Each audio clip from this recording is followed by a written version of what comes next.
Y dentro de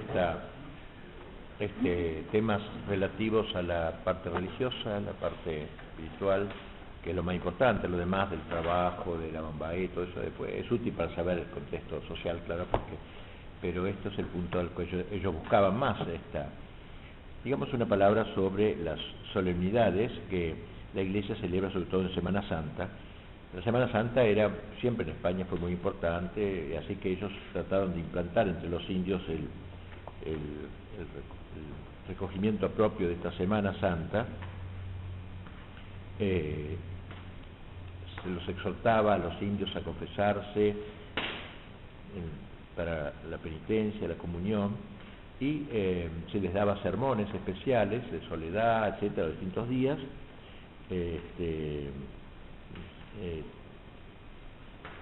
Y había también, a veces con motivo de esos sermones, tomaban disciplina, es decir, se exhortaban, digamos, voluntariamente. El Jueves Santo, por la noche, se predicaba un sermón y luego se ordenaba la procesión de la Pasión. Se juntaban, se prevenían unos 30 chicos de 9 a 10 años, se los vestía con vestido talar, digamos, cada uno de ellos llevaba algunos de los instrumentos con que fue atormentado Jesús. Es una especie de procesión de pasión, una cosa así, donde un chico llevaba la esponja del soldado, la lanza, todos los instrumentos de la pasión.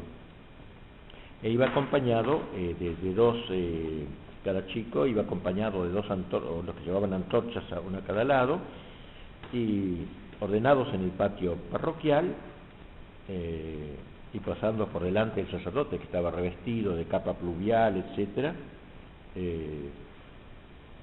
entraba en la iglesia el primer niño que llevaba las cuerdas, por ejemplo, con que ataron a Cristo, ¿no? Las cuerdas.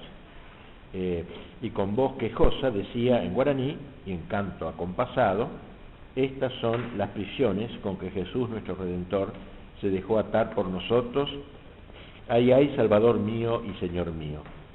Y llegado al centro de la iglesia y puesto frente al sagrario, se arrodillaba y salía después al pórtico. Venía el segundo chico, el segundo niño, llevando una figura de mano y cantando decía: a la cara de Jesús dio esta mano una bofetada y por nuestros pecados la sufrió el Redentor. Ay, ay, Salvador mío y Dios mío. Y así pasaban los demás, cada uno llevando algo relativo a la pasión, y acabando todos, seguía la procesión alrededor de la gran plaza y entonaban todo el público el salmo Miserere. Y en la plaza se iban haciendo pasos de la pasión también, que en buen número había sido preparado en las esquinas, sobre todo de la plaza, con imágenes que representaban esos diversos momentos de la pasión. Al presentarse la imagen del Señor azotado y atado a la columna, y de la Virgen, como la Virgen que cerca de allí aparecía llena de dolor, se excitaba un gran llanto entre las mujeres, sobre todo por toda la plaza, y desde entonces acompañaba la procesión hasta su vuelta a la iglesia un azotes que se disciplinaban los indios, mientras continuaban el son de las trompas y el canto del Miserere. Bueno, cuanto había sido la tristeza esta provocada, ¿no? Digamos, por un acto extra litúrgico, y duelo con que los guaraníes acompañaban los padecimientos de Cristo, otro tanta era la alegría con que traía el recuerdo la gloria de la resurrección. Así, al amanecer de ese día, concurrían todos al templo. Saben que en esa época no se celebraba como ahora a la noche del sábado, sino a la mañana del sábado se celebraba la resurrección. Pues bien, acudían, a la mañana, oyéndose por todo el pueblo flautas, tamboriles, todo un ambiente de alegría, la iglesia engalanada con todas las luces, colgaduras vistosas, coloreadas, y en dos tronos se veían colocadas dos estatuas, una de Cristo y otra de la Virgen, como sentados en un trono.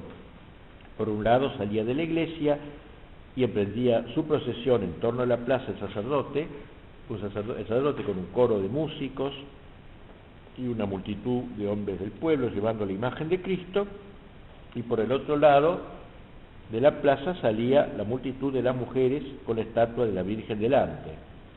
Se iba a provocar como un encuentro, ¿no?, de Cristo resucitado y de María Santísima.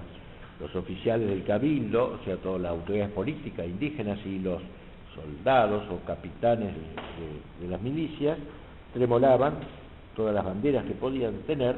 Los acólitos tocaban la campanilla todo el tiempo y se oía continuamente las armonías de los instrumentos y las voces de los cantores que cantaban en gregoriano, y a cuatro voces también Regina Coeli, Letare, Aleluya, etcétera, en homenaje a la Virgen. Y cuando ambos grupos habían adelantado el espacio, digamos, de dos caras de la plaza, inclinándose 3 veces frente a se encontraba se hacía el encuentro de la madre y del hijo, al cual, inclinándose 3 veces, hacía todo el pueblo reverencia, las rodillas, al Señor resucitado. Y luego una danza alegórica muy devota, muy recogida. Entraba entonces toda la procesión en la iglesia a la misa solemne y al sermón propio de ese día.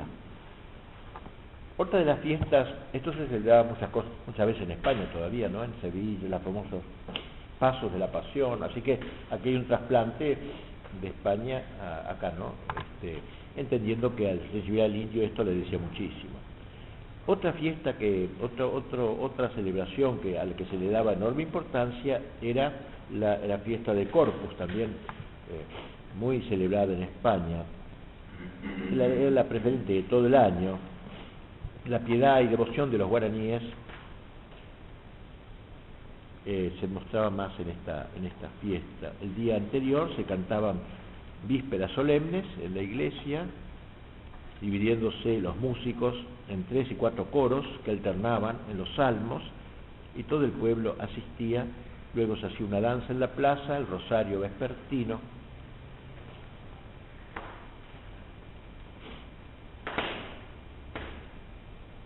La fiesta se asemejaba a las otras importantes, pero se diferenciaba en el número mayor de comuniones, como en la fiesta de Corpus.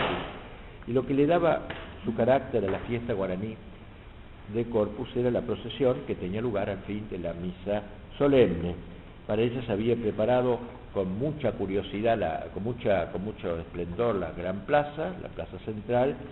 Días antes habían salido al bosque y habían acarreado troncos y sobre todo gran cantidad de ramaje verde, con cañas y maderas labradas y pintadas. Formaban 2 paredes paralelas a lo largo de toda la plaza, ¿no?, rodeando los bordes de la plaza, como algo cubierto con los troncos y lo verde, para que debajo pasase el Santísimo, por donde recorría la procesión.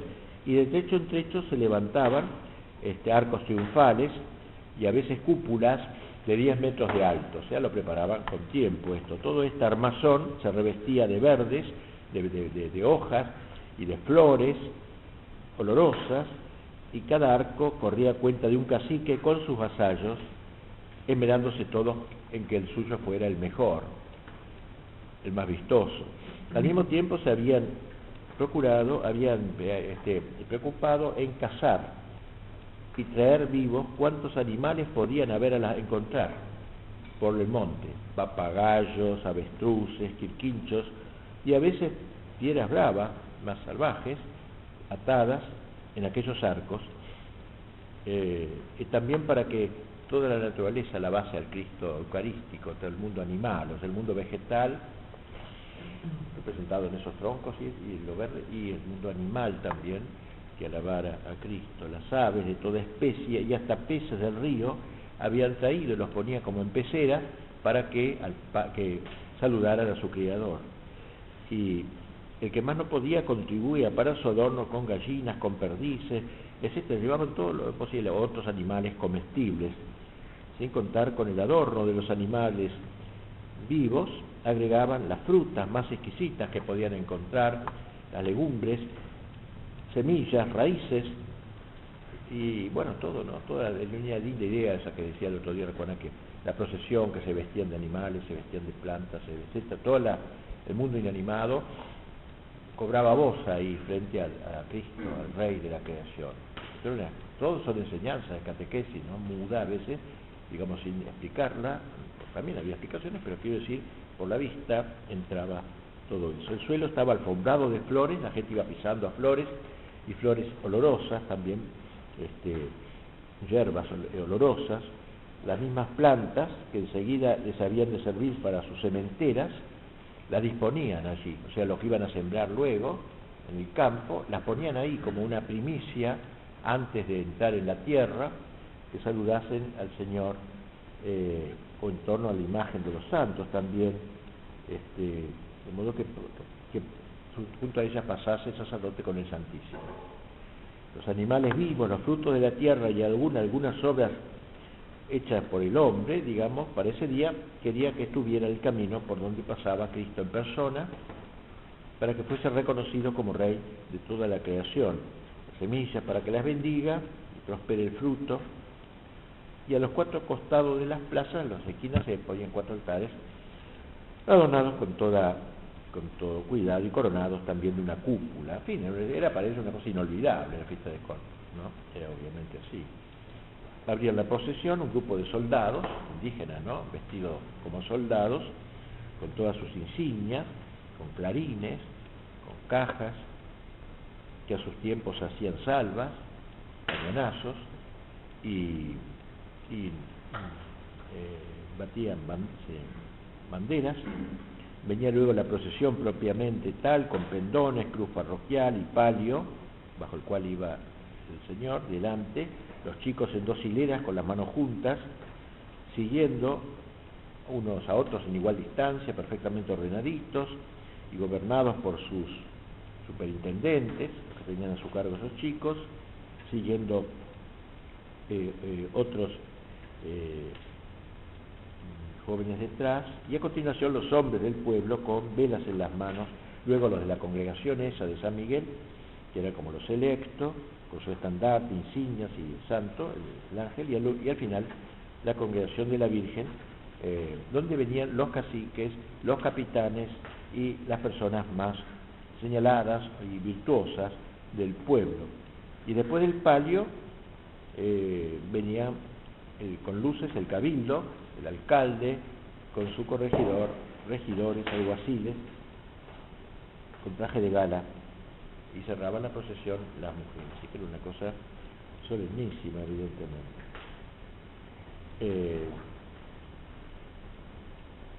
Al paso del Santísimo la gente tiraba flores, las que tenía en la mano, o hojas de árboles olorosos, o también granos de maíz tostado que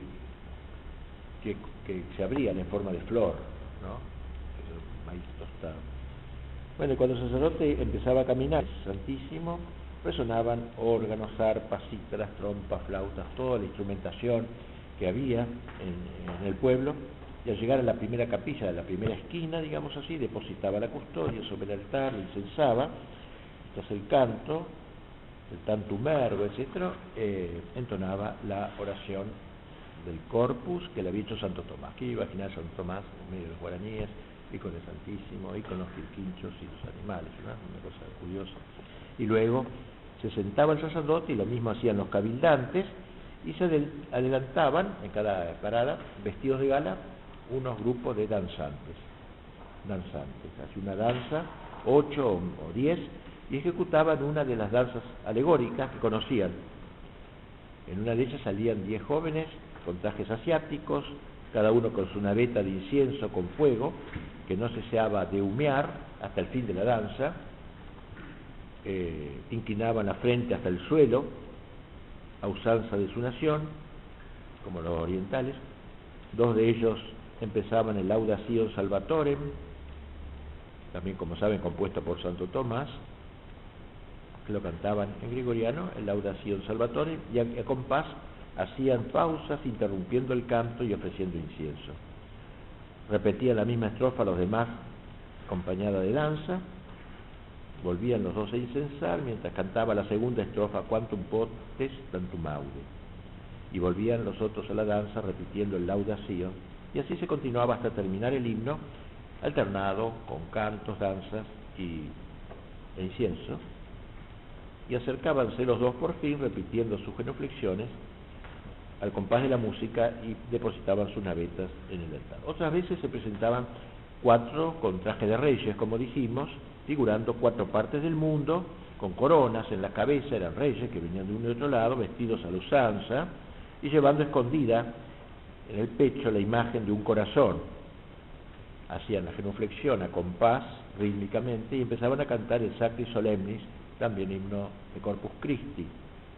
Y luego ejecutaban una danza grave, que bien respetuosa frente al Cristo al que adoraban, y seguían alternando canto y danza, y postrados ante Cristo le ofrecían sus coronas, le ofrecían sus cetros, y al final, llevándose de improviso la mano al pecho, le entregaban el corazón.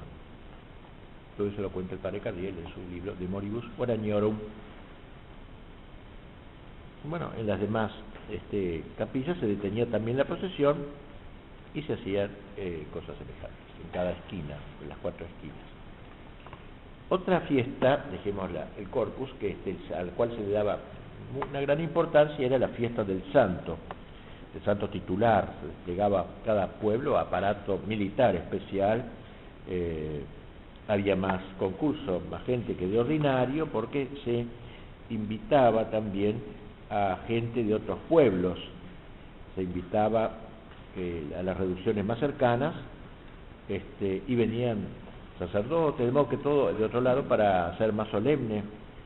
Muchísima gente del pueblo salían a recibir del pueblo de la fiesta a los padres y las autoridades, con cabalgaduras, caballos perfectamente descabezados, con monturas elegantes, especiales.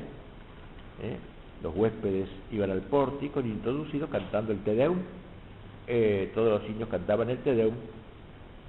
Bueno, era esta también una fiesta, como digo, sumamente solemne.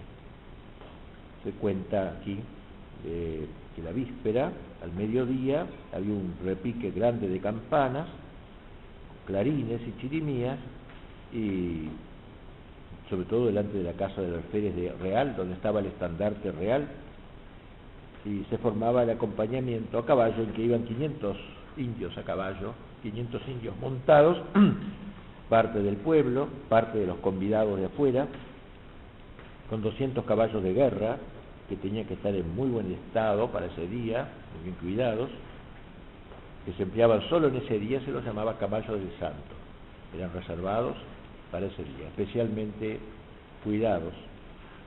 Iban compañías de infantería, luego tropas de caballería, y el estandarte del rey, en manos del alférez, el alférez real llevaba el estandarte del rey de España, llevando las borlas del estandarte los corregidores y los alcaldes del pueblo, etcétera, y haciendo resonar al aire con marchas militares al rey, gritaban: ¡viva el rey! ¡Viva nuestro buen rey! ¡Viva nuestro rey Fernando VI! O nuestro rey Fernando Carlos III, lo que fuera. Y llegados a la plaza de la iglesia, se apeaban todos de los caballos, menos el alférez real, quien se mantenía a caballo hasta haber entregado el estandarte al alguacil mayor. Bueno, en fin, la imagen del santo era especialmente glorificada. Al entrar a la iglesia el coro entonaba el Magnificat, que se continuaba con toda solemnidad, y al llegar al Gloria Patri resonaban cuantos instrumentos había en el pueblo.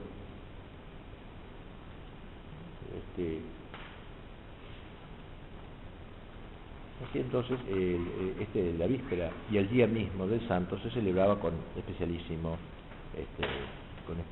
esplendor. Había un simulacro de batalla, también como se usaba en la plaza, entre tropas de caballería y tropas de infantería.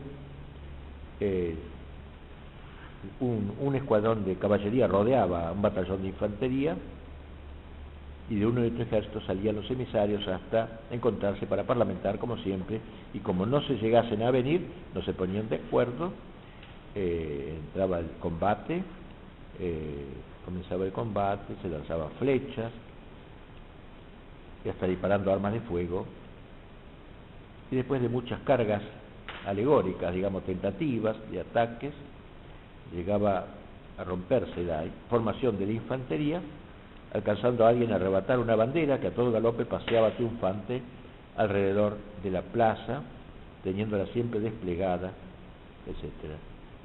Recha la infantería en parte se empeñaba de nuevo al combate, pero una vez más era vencida. Todo eso se hacía en la plaza central. Bien, vamos terminando este aspecto. Digamos que también, aunque no es estrictamente religioso en el sentido litúrgico, a lo que más nos hemos referido, había también en las reducciones establecimientos especiales de caridad organizada, podríamos decir, de caridad, que eran el hospital, había un hospital, cual era una cosa ardua de tener eso, ¿no? Y el Cotiguazú se llamaba, casa de refugio. El hospital, que era un asilo de enfermos, lo habíamos establecido en los tiempos de grandes contagios, sobre todo, de pestes que por desgracia cundían entre los guaraníes. Dice el padre, un sacerdote, en su carta annua, acabada la furia de la peste del sarampión, quedaban aún muchos enfermos en cámaras, y como el padre vio el trabajo pasado que había tenido con los enfermos, procuró hacerles un hospital, donde estuviesen los enfermos acomodados, una casa con sus repartimientos y camas acomodadas, repartiéndoles en algunas personas de caridad que mirasen y cuidasen a los enfermos. Acudían a este hospital los indios de la esclavitud de Nuestra Señora a ejercitar su mucha caridad con los enfermos y a aderezarles las camas, y lo mismo hacían las indias, barriendo toda la casa, fregando los platos y pucheros en que comían. Y así esto también aparece en otro pueblo, el pueblo de Candelaria del Uruguay, que eran unas 5.000 indios, tenían, dice, los congregantes de la Virgen en un hospital tan limpio y aseado que causaba devoción ver el consuelo y alegría con que les acudían, trayéndoles leña y agua y de comer y con mucho cuidado, y siendo los enfermos a veces casi 200. Así que era muy curioso esto, poder hacer hospitales en uno de los pueblos. En cuanto al Cotiguazú, que dijimos que era la otra institución de caridad, albergue muy capaz, quiere decir Cotiguazú, Guazú quiere decir grande, Iguazú, agua grande, agua, Iguazú, ¿no? Cotí significa albergue, por tanto albergue muy grande, albergue grande, era el edificio de refugio de las llamadas casas de recogidas, o sea, mujeres que estaban abandonadas, o etcétera. Estaba situada junto a la Plaza Mayor, separada de la iglesia y aislado, de modo que de una parte de la iglesia estaba el Cotiguazú y de la otra el cementerio, casa de los padres, etcétera. El Cotiguazú estaba destinado a albergar todas las viudas del pueblo que voluntariamente quisieran vivir allí. O sea, sería una especie de obra social, o algo por el estilo que diríamos hoy, cuales formaban una especie de comunidad gobernada por una superiora anciana, una india, una viuda anciana, muy anciana. Cuando habían de salir, lo hacían juntas, y así estaban todas las mujeres de los que estaban huidos, por ejemplo, indios que se escapaban, había algunos que se volvían al monte, que no les gustaba esta vida, o también las mujeres de indios que tenían viajes largos, por ejemplo, que iban a Buenos Aires, ¿se acuerdan que iban para cambiar productos? Entonces, mucho tiempo, ellas se iban ahí para que las alimentasen, estuviesen cuidadas, si en el pueblo no tenían comodidad de vivir bien por faltarles padres o parientes que cuidasen de ellas. Y también había viudas, digamos, viudas alegres, digamos, las que tenían una vida menos ajustada, digamos, y daban que decir en el pueblo, también estas iban a parar ahí. Finalmente, las mujeres que habían de sufrir una reclusión por cierto tiempo, un castigo por algún delito que hubiesen cometido, y tenían ellas lugares especiales, supongo que custodiados o algo por el estilo,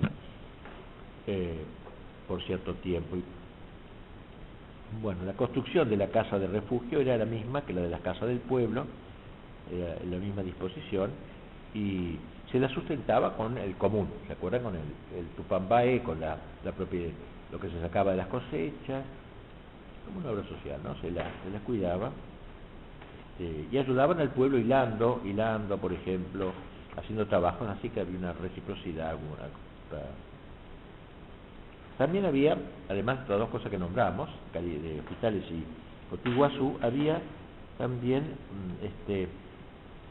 una especie de hospedería, por si venía algún huésped de afuera, donde era alojado gratuitamente y sustentado también gratuitamente.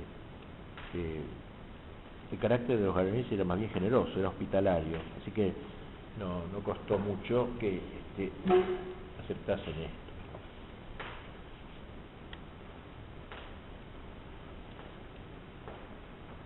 Bueno, el personal religioso que había en la reducción para esta atención espiritual era el cura y su compañero, se lo llamaba. Estos son los dos que intervenían en el gobierno espiritual y en la dirección temporal de los indios. El cura era el único párroco de la reducción. El compañeros, a veces había más de uno, eran súbditos del cura y eran, digamos, tenientes, vicarios de él, la cosa así.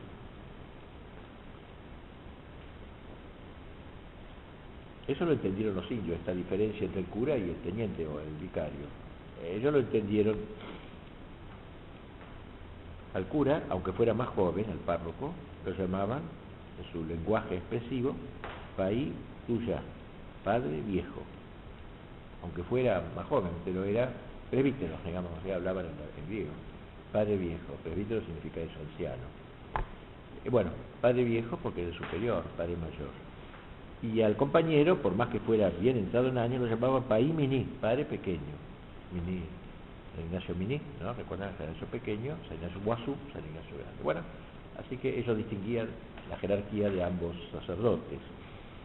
La costumbre de tener compañero empezó muy atrás. Solía ser un padre que empezaba a ejercitar su ministerio, era como un aprendiz, así que estaba junto al otro y era puesto bajo la dirección del otro más práctico, más antiguo, para que a su lado se formase para aquella difícil tarea e importante tarea, y fuese también capaz de desempeñarla como principal, o sea que pudiera suplir algún día a su párroco. Al principio se dedicaba a estudiar el idioma, porque era nuevo, generalmente no lo sabía, o no lo sabía, como sucedían los que venían ordenados ya de sacerdotes de Europa, o si lo había por haber estudiado durante sus cursos, todavía no estaba en condiciones de hablarlo. Los cursos los hacían en Córdoba. Córdoba era un lugar que era como preparaban los que iban a las reducciones en el idioma, un poquito antes, ¿no? Para que tuvieran alguna idea. Pasaban el examen a audiendas, eran jóvenes recién ordenados, para poder oír confesiones en guaraní, o sea, se le exigía que tuviese suficiente entendimiento del guaraní para poder confesar. Un día de gran regocijo para los indios era cuando iba el obispo. Cuando iba el obispo de Asunción, recorría los pueblos. Era la autoridad religiosa, siempre supeditados a él, y la autoridad política del gobernador, así que se reconocía esas dos instancias, la temporal y la espiritual. Digo que era un día de gran regocijo cuando veía el país obispo, como lo llamaban, el padre obispo, y que era menester prepararse con toda solemnidad. Lo iban a esperar lejísimos, a caballo, para escoltarlo a su entrada a cada pueblo. Me acuerdo que Monseñor Raúl me contaba que cuando estaba en el Chaco hacían algo parecido ahora, y le llenaban de polvo, porque el caballo, imagínense, lo que era una polvareda, así que bueno, él podía ser riente, tenía que estar, que va a ser. Supongo que estos también, lo que sería, ¿no? Iban a buscarlo muy lejos, a veces hasta la catedral de él, hasta Asunción, 150 leguas, y lo acompañaban, lo rodeaban, con unos músicos, así que era bastante divertido, no solo polvo, le tocaban, la orquesta, cantaban, coro, mientras iban avanzando, para que a las misas del obispo y sus capellanes no les faltara el festejo de cantos, de instrumentos, aunque fuese despoblado, al aire libre, en la larga trayectoria hasta llegar al pueblo.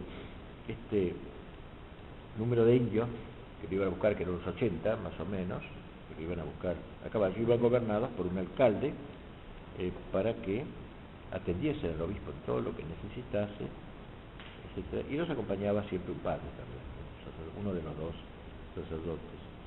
Leguas antes de llegar al pueblo salían 12 escuadrones de caballería con trajes de gala, con insignias militares. Dice Cardiel que al descubrirle hacían en su presencia los torneos y escaramuzas con que se recibía a un superior, a un jefe superior. Luego desmontaban para besar hincados la mano del obispo y recibir su bendición, y luego de nuevo a caballo le seguían acompañando en dos alas, dividido en dos partes, y a una legua del pueblo le aguardaba el corregidor con todo el cabildo, con los caciques y el superior. O sea, era todo un ritual que se había establecido desde que sucede, que se iba cumpliendo a lo largo de que mientras avanzaba el obispo. Bueno, hacían a cada conveniente distancia, se hacía oír el repique general de campanas cuando se iba acercando al pueblo, propia de las mayores solemnidades, y con este júbilo se conducía al obispo a la iglesia, donde aguardaban las mujeres y era recibido con las ceremonias que señala el pontifical, acabando con un solemne Te Deum. De modo que para los obispos era un júbilo realmente. Y cuando el obispo se iba a otro pueblo pasaba lo mismo, venían del otro pueblo, todo con el mismo ritual, digamos, con las mismas costumbres, y lo acompañaban. Así que para él era un desfile triunfal, prácticamente, toda esta vuelta por los 30 pueblos, no siempre había los 30, pero varios. Bueno, vamos terminando ahora este breve curso, refiriéndonos a la destrucción de las reducciones, a lo que significó el fin histórico de esta reducción.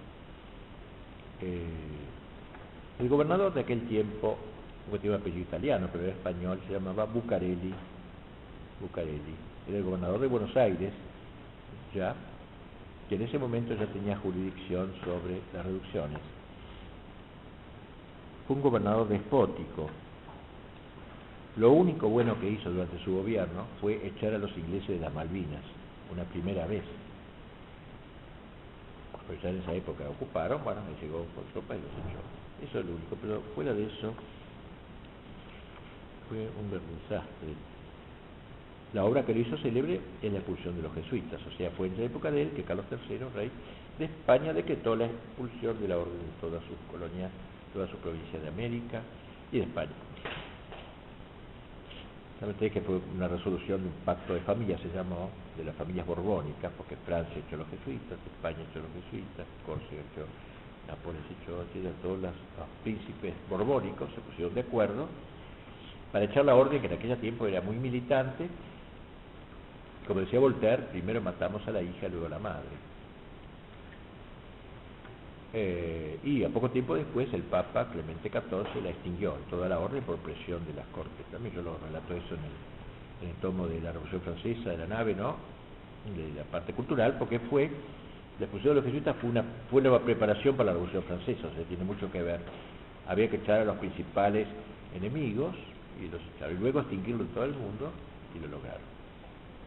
El Papa quiso suicidarse después de haber hecho eso, porque se vio tan violentado al hacerlo que quedó con una especie de acceso de locura. Se levantaba, le cerraba la ventana porque había terrible miedo de que se tirase. Pobre, bueno, murió arrepentido, pero digo, fue una medida tremenda. Bueno, esto se aplicó en toda América, ¿no? La ley en toda Hispanoamérica. Llegó la orden del rey de España, Bucareli fue el que la hace cumplir como gobernador. Él realmente no los quería nada, o sea, era sincero en su persecución, no era que lo hacía contrapelo, vamos a decir. Él estaba de acuerdo con la medida,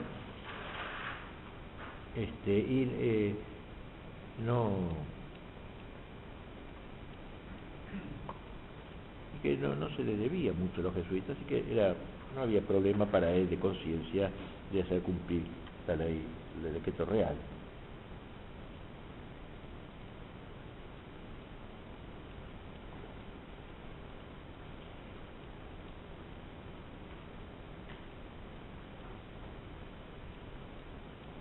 él les prometió a los indios liberarlos del yugo de los jesuitas y darles tierras mejores,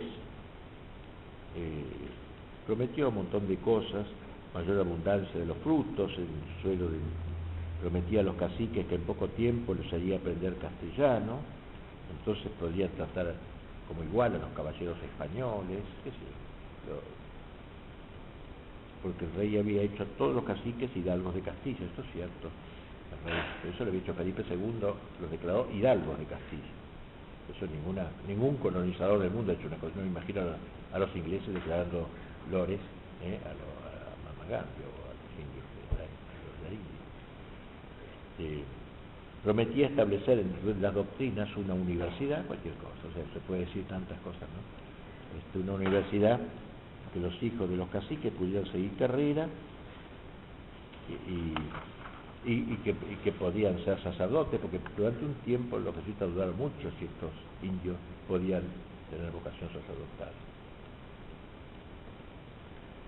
Después se resolvió que sí, pero él les prometía ya y no más todo esto y ponerlos como curas al frente de los pueblos. Incentivó un poco la vanidad, digamos, él prometía a los caciques todo valimiento y facilidad para que pudiesen desempeñar cualquier cargo de la monarquía, sea en América, sea en España, sin exceptuar lo de gobernadores o virreyes, una cosa disparatada, o ministros del rey de España. Es muy fácil prometer todo eso. Y de esta manera les prometía sacarlos de la esclavitud en que hasta entonces lo tenían los jesuitas. Eso pasa mucho frecuente con la gente ideólogos. Se hacen una imagen, luego los liberan, y ellos quedan tristes de ser liberados, no quieren ser, porque no estaban esclavizados. Algo así pasó en el seminario de Paraná. Está grabado, ¿no?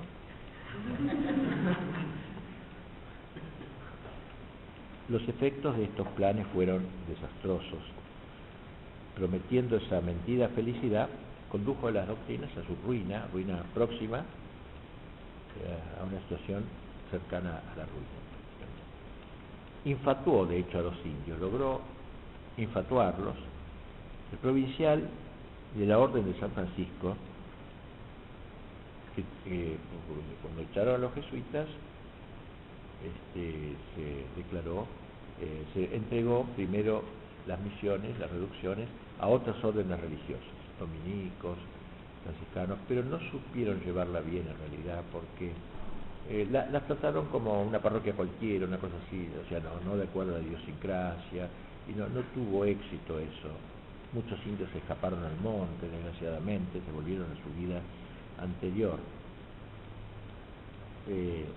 Así digo, el provincial de la Orden de San Francisco, quien por decreto del gobernador fue comisionado para visitar las doctrinas, dice: el gobierno de las misiones que acaba de visitarse es un edificio político que no solamente ha perdido el buen orden y la hermosura con que lo hemos conocido cuantos hemos vivido en estas partes, sino que en el día se presenta a la vista con un aspecto tan desfigurado que está indicando hallarse próximo el momento fatal de una ruina tan escandalosa que deberá atribuirse a los mismos que con ciencia y justicia han sido autorizados por el rey y sus ministros para sostenerlo. Consistía la felicidad de estos pueblos en su abundancia misma, y ésta se afianzaba en la prudente distribución del tiempo para arreglar el trabajo de los indios, en el acopio de sus cosechas depositadas en almacenes comunes para distribuirlas oportunamente, en el crecido número de ganados que se sustentaban en los pueblos sin la menor escasez, y consistía en una cristiana economía con que a sanos y enfermos, chicos y grandes, hombres y mujeres, se socorría con aquella puntualidad con que lo hace un próvido padre de familia en su misma casa. O sea, eso es un gran elogio, hace todo lo que era antes, ¿no? Que padre que podría haber criticado quizás, pero no, fue muy leal. Y termina: esta felicidad desapareció ya, y yo no sé si para siempre. Se han inspirado a los indios unas nuevas ideas de libertinaje muy perjudiciales, y sobre todo se ha trabajado demasiado en persuadirles que son verdaderos señores de sus tierras, de sus ganados, de todo el producto de una y otra, y de la recompensa que corresponde al personal y rudo trabajo en que se ocupa. Bucareli, por su parte, en una carta decía: el tratamiento de los indios debe ser en todo contrario al que experimentaron de los regulares, o sea, de los religiosos, los jesuitas. O sea, hay que hacer todo al revés de lo que hacían ellos. Una cosa un poco extraña. Según Bucareli, la esclavitud, no tener repartidos los bienes comunales, o sea, no tener el tupambaé, eso era una cosa contra, estancias, ganado, tierra del común, y eso traía hambre, desnudez, trabajo forzoso. Bueno, esto se produjo realmente después, ¿no? Pero después que intervino él, de modo que muchos de ellos, como digo, huyeron. Bueno, de hecho, las doctrinas entraron en ruina después de la expulsión de la compañía, que se hizo también en todas las ciudades donde había jesuitas: Buenos Aires, Córdoba llegaron a las 2 de la mañana con la excusa de un enfermo grave que quería hacerse atender, y cuando abrieron la puerta se metieron, y ahí nomás, 3 horas, listo, en camiones los sacaron el carro, los sacaron de allí, de la residencia de Córdoba, ¿no? Y los depositaban en barcos que luego los llevaban a los estados pontificios, a Nueva España, de donde había sido expulsado también, sino los estados pontificios. De hecho, con las reducciones demoraron como un año, ¿no? Porque no se atrevieron a hacerlo de rápido. Bucareli entendió que si lo hacía muy rápido podía haber un levantamiento grave, y así que los otros lugares fueron echados enseguida, se llegó la orden. En cambio de las reducciones hubo más contemplación, ¿no? Porque no por lástima de los indios, sino por temor a una rebelión. Bien, desde la expulsión de los jesuitas fueron las misiones decayendo con rapidez. La población disminuyó muy notablemente. Antes de 30 años de la expulsión faltaba más de la mitad de los indios. Se habían escapado, se habían ido, etc. Y al empezar el año 1801 quedaban solo 42.000 de los 88.000 de las listas del día de la expulsión. Los recursos materiales de los pueblos no solo no eran abundantes, sino que hubo pueblos en donde los indios huían porque si no morían de hambre. O sea, justamente recuerdan que decían los padres: cuidado de lo temporal en lo que permite la atención espiritual. Esto ya, los yerbales plantados al lado de los pueblos se descuidaron, y faltando lo material, entonces los indios andaban mal en lo espiritual. Verdad que la experiencia de muchos años había enseñado a los padres la entrada de los comerciantes por temporadas. Empezaron a entrar comerciantes, antes no hacían eso, ¿no? Los intercambios lo hacían con Buenos Aires o con Santa Fe. Digo, la entrada de los comerciantes y la de españoles, europeos o americanos para ubicarse en los pueblos, con el séquito de vicios, malos ejemplos que en ellos se veían, fueron de desastroso resultado. De hecho, la lengua castellana, que parecía que iba a ser un decreto del rey, ¿no?, o del gobernador, que se iba a implantar en detrimento del guaraní, nunca se llegó a introducir. Los edificios materiales de los pueblos se iban arruinando también, empezaban las iglesias mal, etc. Siempre habían estado expuestas las misiones a los asaltos de las tropas de las provincias meridionales del Brasil, que era como el enemigo histórico de las reducciones. Ahora se debilita el vigor de las milicias indias, y así vinieron a caer en poder de Portugal los 7 pueblos más cercanos, que estaban situados en la parte oriental del Uruguay.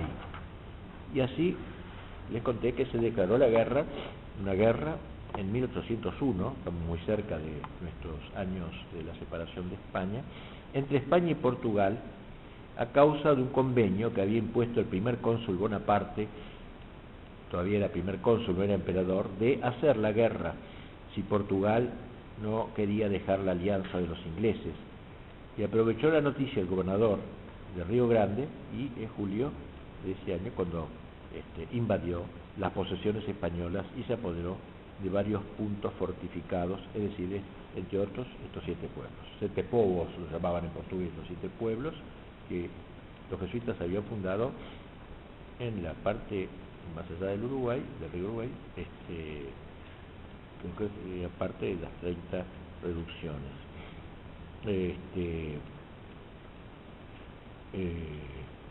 Los indios resistieron el ataque Y como, claro, los habían tenido como sospechosos a los indios, cuando echaron a los jesuitas, le sacaron las armas. ¿Y ahora qué hacían? Si venía un enemigo armado, le sacaron las armas y las metieron en unos hangares, y esto provocó una deserción universal entre los guaraníes, muy disgustados con sus jefes, ¿eh?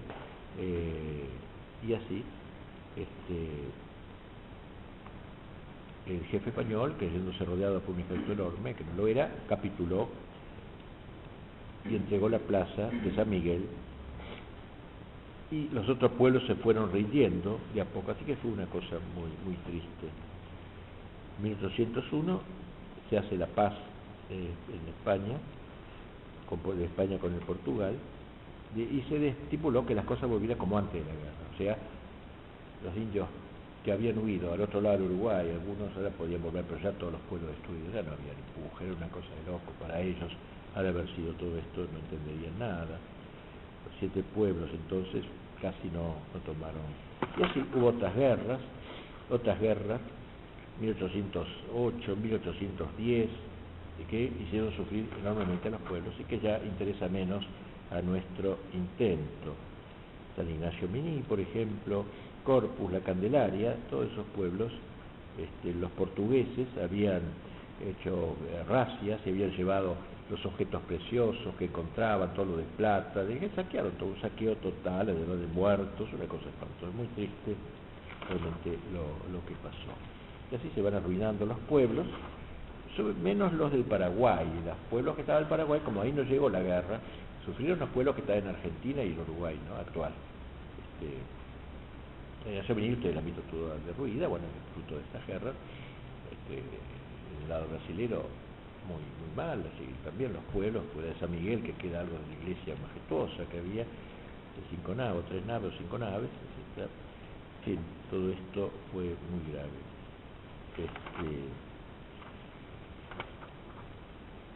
Bueno, más o menos una idea general tienen de esta experiencia tan rara, única en la iglesia, ¿no?, que es como una experiencia de cristiandad, ¿no?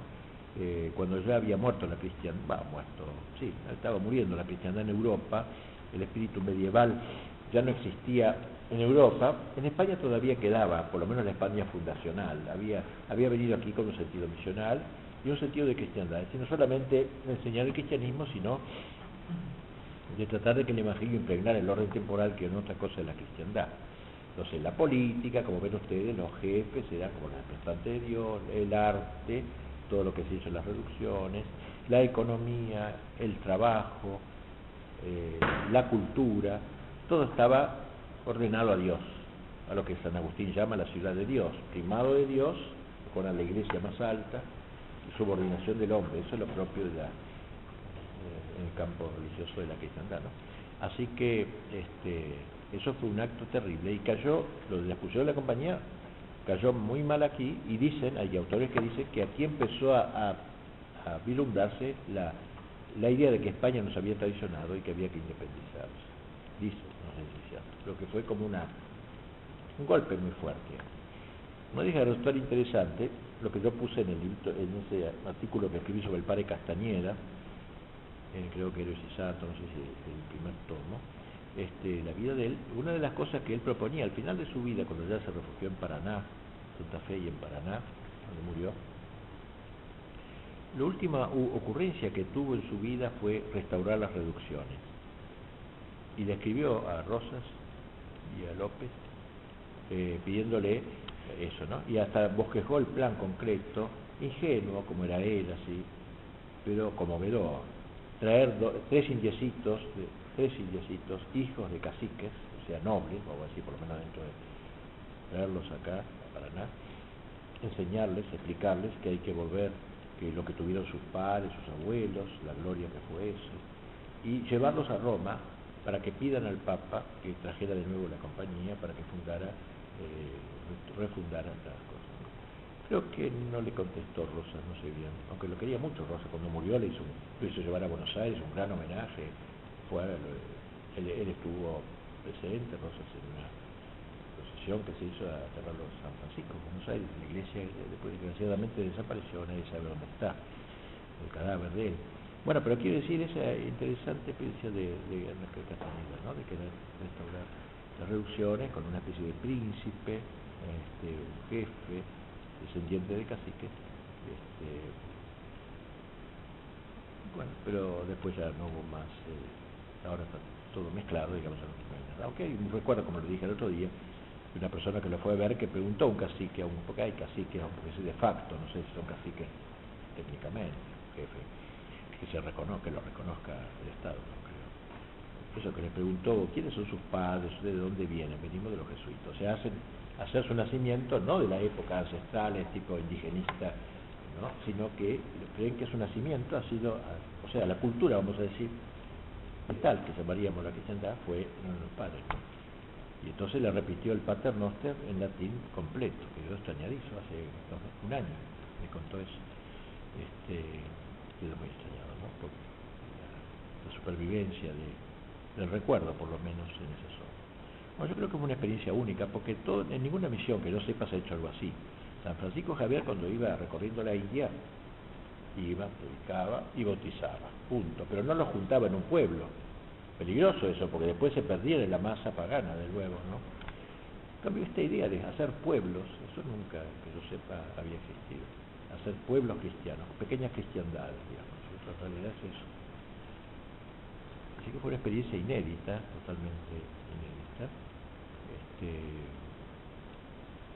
en la historia de la misionología, de los estudios de misioneros. Bueno, como es una cosa nuestra, es bueno saberlo y conocerlo. Bueno, más o menos eso, apretadamente.